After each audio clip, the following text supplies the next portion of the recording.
Welcome to Commander Pop Culture, a place to gather magical information with some laughs, might I add.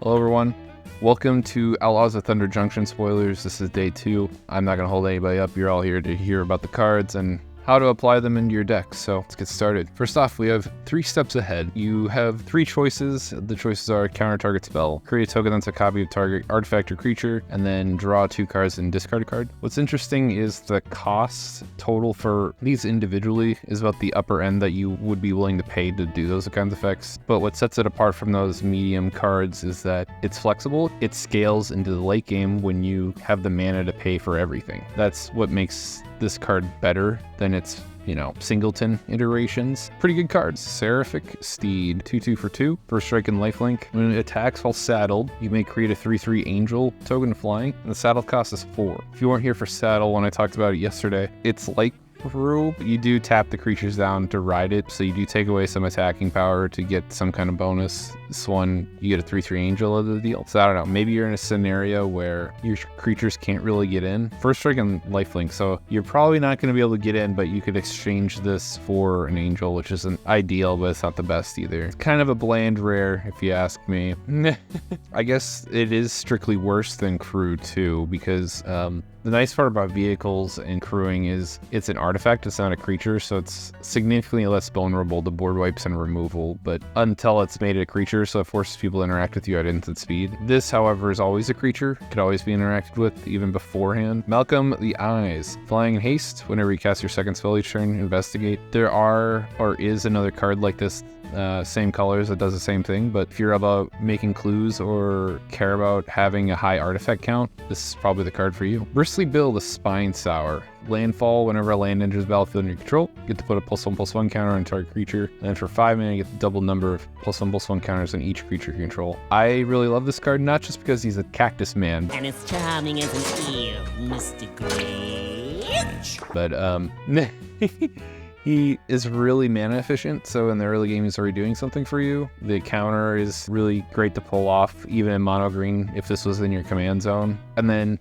once you get all those lands into play, you could use all that mana as a sink on himself. So the abilities are connected, they're intertwined in a way, in that it feeds into each other. They work in a way where it gets stronger as the game goes on versus you don't immediately start feeding into it yourself, if that makes sense. Most of the cards we see now from the command zone, they have 2 abilities and use them immediately. At the same time, this one has a little bit of a build-up and a wind-up time. Vadir, the New Blood. Whenever you commit a crime, put a +1/+1 counter on Vadir, New Blood, only triggers once a turn. As long as Vadir has 4 more counters on it, it has Menace and Lifelink. Not a bad vampire. Bonnie Paul, the Clear Cutter. When it enters the battlefield, you get to create a bow, the legendary blue ox. It has power toughness equal to the number of lands you control, and whenever you attack, you draw a card. Then you may put a land from your hand or graveyard on the battlefield. That's pretty nice. Most of these Simic effects that draw you a card and give you an additional land drop a turn, it's usually only from hand, kind of extending into new territory, being able to hit it from your graveyard too. And the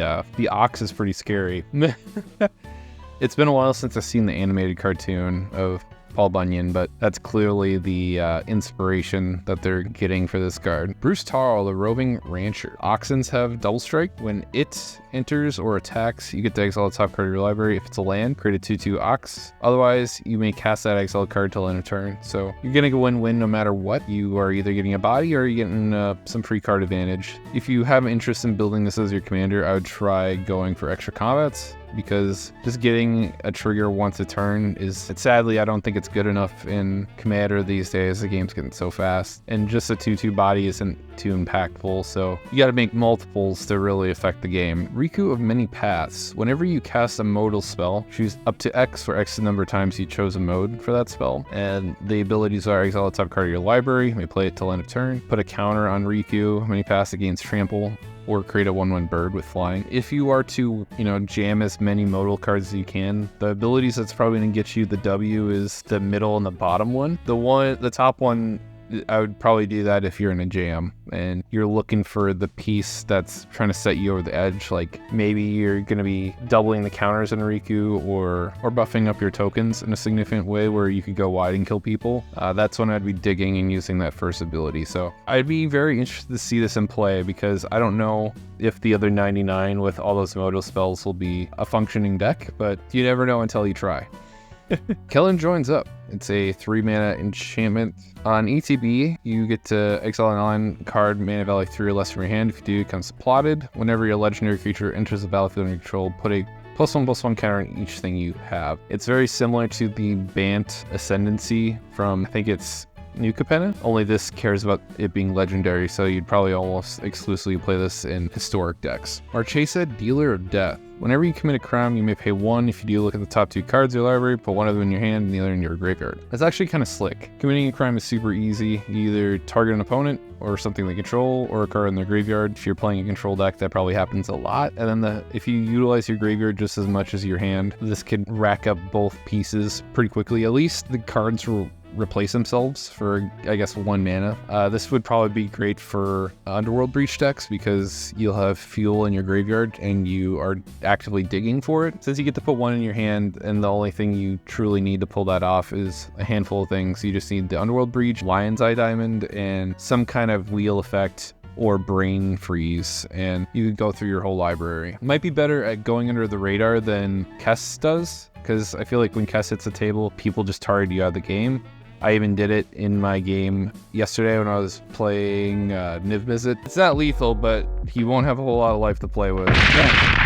Gahiji does accelerate the game, that's for sure. There will be no 2-hour game on the channel, and if this was on the other side of me, I probably would have let it go for a little bit longer than I did Kess. I'm pretty sure that is the same assessment for most people. Roxanne, Starfall, Savant. Kind of reminds me of Infinity. Is that where this person's from? I wouldn't be surprised if that's the case because they seem to be jamming entities from all sorts of planes into one area. Make it the true